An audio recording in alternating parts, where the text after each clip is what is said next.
Nice to meet you. You as well. Where are you? Where Where are are you you? located? I'm just outside of San Diego. Oh, man. It's a paradise out there. I took a vacation out there last year. Where are you? Where do you live? I'm in Kansas City, Missouri. Okay. Okay. Yeah. Yeah. We're always starving for mountains and ocean around here. So, well, hey man, it's great to meet you. And before we dive into your life, I want to know the last 3 years with COVID was quite a thing. How did you survive it? And how did it change you now that we're kind of entering this post-pandemic era? Oh, good question. I think for me, frankly, it was a blessing in disguise. To be honest, I've been a financial planner for almost 20 years now, and the first 15 years of my career or so, we had to work, face to face, kneecap to kneecap with people, and our we had these big offices, and our managers would like never want you to leave the office because you had to be in the office all the time to be able to meet with clients, what have you. And I branched out. My timing was impeccable. I started my own firm at the early part of 2020, so right in the middle of the throes of the pandemic, I decided to launch a new business, which was my timing was not great on that one, but uh, what it did was open up the opportunity to meet with people and work with people all across the country. And it went from literally went from me having this small 20-mile geographic area outside of San Diego that I could work in to we now have people all over the country that we work with. We have advisors that work for us now that are all located all over the country too, which has been really neat. So um, I still have not taken a COVID test, just for the record. So I might be the last person on the face of the planet that can say that they never tested positive. But yeah, it was awesome. It was for me. It was a great 3 years. But I know it wasn't the case for a lot of other people for sure. Yeah. So let's get to the essence of what you do for a living. I'm going to put you in front of a bunch of third grade kids. It's career day. Okay. One of the kids looks up and says, "Hey, what do you do for a living?" How do you answer them? Great question.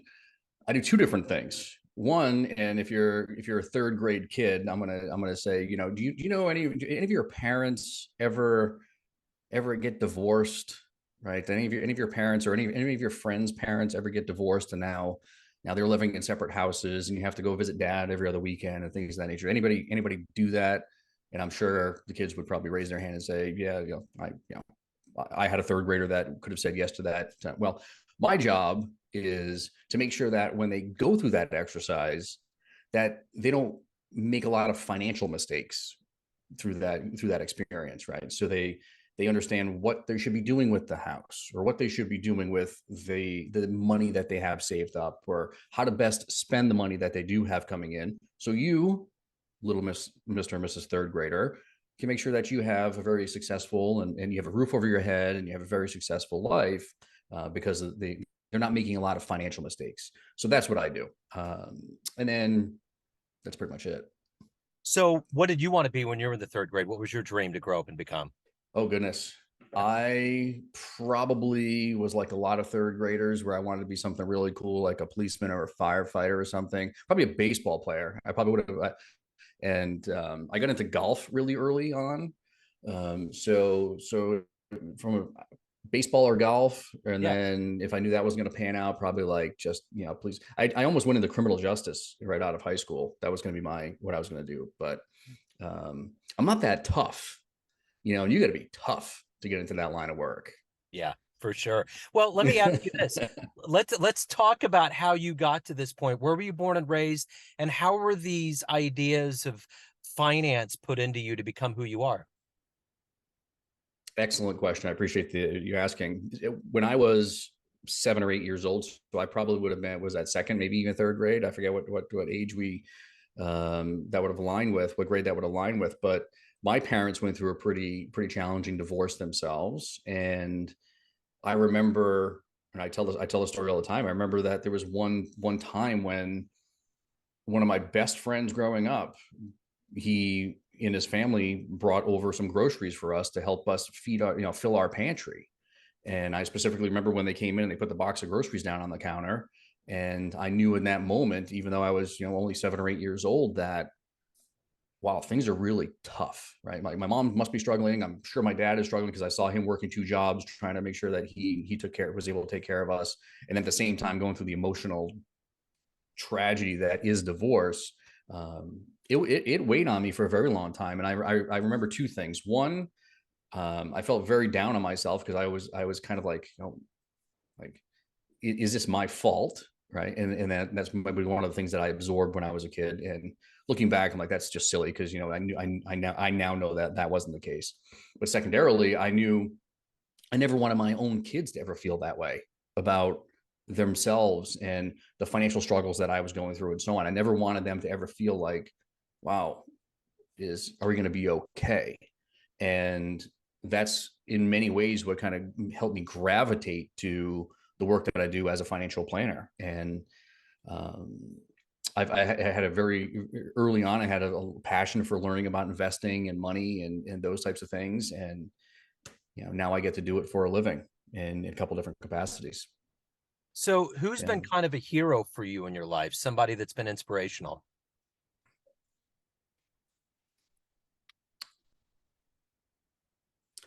One of one of my heroes is one of my uncles, and he when my parents were going through a divorce, he was relatively young at the time, probably 25, 26 or so.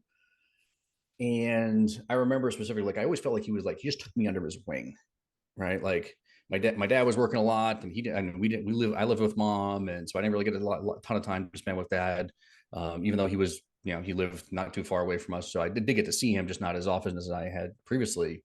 But I remember he really took me under his wing, and in many ways just shaped me into the person that I am today. And I had my first job at the age of 13 working with him. um, I grew up in, you had asked where I grew up. I grew up in a tiny little podunk town in Rhode Island, up in the northwest corner of the state, out in the boondocks, so to speak. And in New England, how you heat your home in the winter for many people that live there is they use fuel oil, right? So they use number two fuel oil, and they put it. You drive this big truck up to the house, and you put oil in a 250-gallon tank that's usually in the basement of the house, and that's what they use to heat the home in the winter. And my job at the age of 13 was working with him as what they called the hose dog. So we'd pull up to the house, and I would jump out of the truck, and it was middle of winter, so sometimes I would land in a 2-foot snowbank. Never knew what you're going to be jumping down into because there's a lot of snow, and it was very, very cold. And I would take the hose and I would drag it across the front yard and hook it up to the house and fill up the house full of oil and reel it back in and on to the next step. And we did that for 10 and 12 hours on a Saturday. So don't tell anybody about the child labor laws. I'm sure we were breaking all of them, but those were some amazing experiences because it gave me an opportunity to spend a lot of time with him. And in many ways, I learned how to work ethic and how to be a man, and so many different lessons I learned in doing that hard work at such a young age. So if you can meet anybody alive right now, whether it's in business or otherwise, and spend some time with them, who would it be? Who would you love to meet and talk to? I would like to go. I've already talked to him once, but I would like to go back and talk to Jack Nicholas. Yeah. I would like to go back to talk to Jack Nicholas. I had a chance to meet him when I was about 20 years old. I was working as a bellman at the Marriott in Providence, Rhode Island, and they had a golf tournament, and he played in the tournament. And I had an opportunity to spend some time in his room with him and his wife while he was packing up some things, and then I got to see him interact with his son. Um, Shortly after the tournament, they were all outside, just talking shop or whatever. And the way that he talked to his son, I was like, if I ever have a kid, if I ever have a son, I'm going to name him Jack, because there was just like, I saw the way that he was looking at his son. It was Gary at the time, Gary Nicholas, and Gary was really struggling on the tour. He never really made it, unfortunately, but the way that he was just so proud of him, and the way he was giving it his all, and the way that they were talking to each other, you could just see he was beaming with pride the way he was talking to his son. And that I thought that I was like, I'm going to name him Jack. And sure enough, my son Jack was born in 2006. And I would love to just sit there and I would love to tell him that story of like how impactful that moment was for me. And I wasn't even really involved in the conversation. Wow, that's wonderful, man. That's a great story. So, what is the motivator for you every day to wake up, to do your work, to get things done to help people? What is that for you? My motivator is to ensure that the people that I work with never have the same level of financial stress that I had when I was a kid. You know, and that it's a pretty tough cross to bear that I was young, and like I mentioned earlier, something I carried with me for a very long time and propelled me into where I'm doing. And a lot of the people that we work with, whether they're so I run two different companies. One is a traditional financial planning company called Woodson Wealth Management. Another one is divorce financial planning. So I am a certified divorce financial analyst, and I specifically focus on divorce financial planning. So there's some different nuances to each. I have them under two different umbrellas, but helping people navigate the nuances of divorce when it is a very emotional thing, they can easily derail themselves and make some really bad financial decisions. And if I can be there to hold their hand, and I went through a divorce myself in 2017. It was one of the most stressful, financially challenging things that I've ever had to go through in my life. And if I can help other people not make even the same mistakes that I made as a financial professional going through this exercise, I think I'm doing a noble job. You know, and it's the same thing on the other side with the traditional wealth management stuff. If you know, we work with a lot of younger people. We don't necessarily work with the typical retirees like I did in my past life. We work with younger people, like dudes like us, you know, 30 to 50, that are trying to make, you know, have all these spinning plates and just trying to make things work. And there's a lot of stress that goes along with that. You know, I have work stress, I have family stress, and now I have financial stress to layer on that. And if we can take some of that, offload some of that onto us as professionals, I think we do a pretty good job of doing that. And that's really what drives me every day, is to help other people. So, what is one of your favorite success stories? One that really puts a smile on your face? One of my long term clients, her name is Kim, and unfortunately, her husband passed away about it was a year ago in Memorial Day weekend. And why it puts a smile on my face that I've helped her navigate this is, had we not done the things for her that we did leading up to that unfortunate event, you know, making sure that the family, the two of them, have all their ducks in a row from an insurance perspective, from an estate planning perspective, from a financial planning, retirement planning projection perspective. Like we did all the work, right?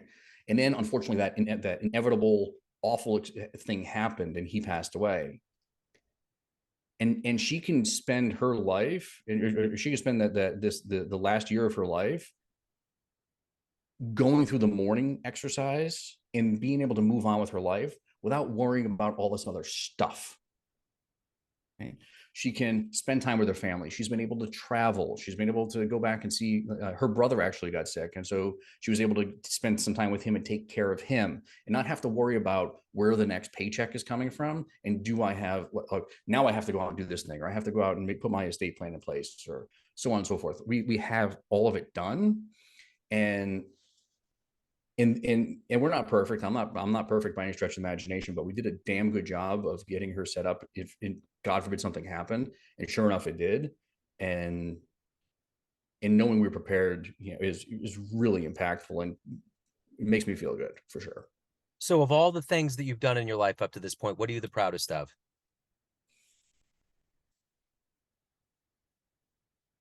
I am proudest of being able to survive the last 5 years. In 2017, when I went started the process of going through my own divorce, I walked out of that house saying, you know what, I just want things to be cool. Like I want everybody to get along. Let's make this amicable. I just want to move on. I just want to move in a different direction. And she came back and was like, I am going to make this as expensive and as painful as possible. And guess what? She made good on that promise. And it has been very, very challenging. So over the course of the last 5 years, I've went through a divorce. I went through a job change. And when I I was at a major firm that if I said the name, everybody would know. I was at a very large company, went to a smaller company. And then within 6 weeks, I realized that this was a total bait and switch. And all the promises that were made to me at that time were never going to come to fruition.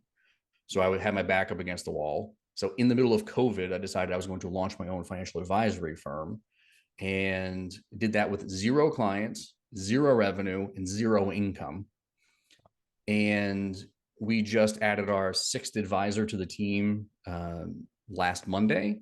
Actually, a gentleman that I used to work with at the company I was with before, which is awesome.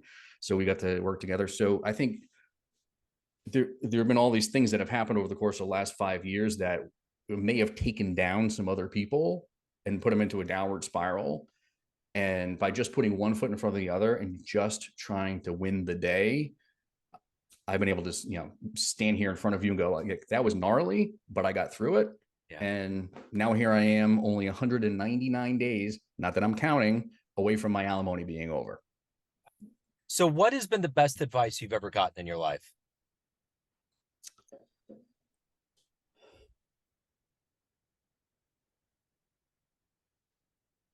Best advice I've ever gotten is trust your gut. Trust your gut. And I don't do a very good job of it all the time. For the most part, I'm pretty good at it. I think I have pretty good instincts relating to people and relationships and some of the decisions that I have to make, especially as a business owner now. Sometimes you have things that are thrown at you, and you just have to make a gut call on something, and you don't have time to think. It's just how things are as a business owner. And I feel like one of my best friends, and we're still friends to this day. He's always said, he's like, the thing I admire the most about the thing I admire the most about you is you always follow your heart and you always trust your gut. And I think that's says a lot about who I am as a person. And I try not to overthink things. I try to go more with instinct. So everyone out there has a perception of you, family, friends, clients, colleagues, but you run the show. What's your perception of you? Who do you think you are? I think I am very ethical, and I think I'm very loyal. I think that's one of the things that obviously your listeners are just getting to know me in this short conversation, but that is one of the things that I pride myself on. Like I mentioned, like a lot of the friends that I had when I was 5 and 6 years old, and the kid that brought me those groceries at 7 and 8 years old when my parents were going through that divorce, we're still friends today. He's still one of my best friends, like love him to death. Right.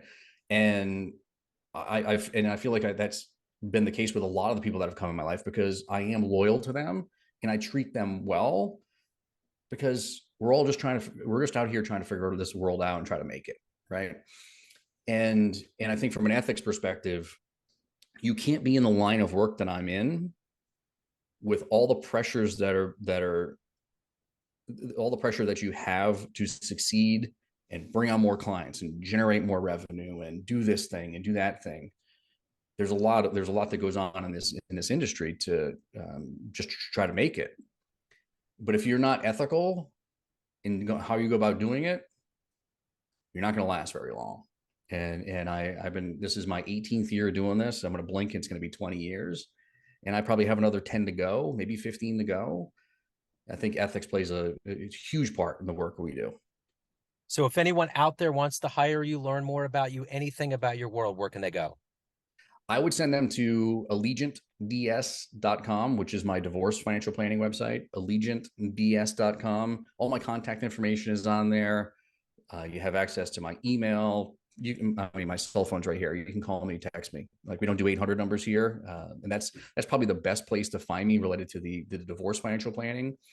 woodsonwm.com is also another website that people can check out. That's our traditional financial planning group, which is myself and, like I said, 7 other advisors on the team and a couple other staff.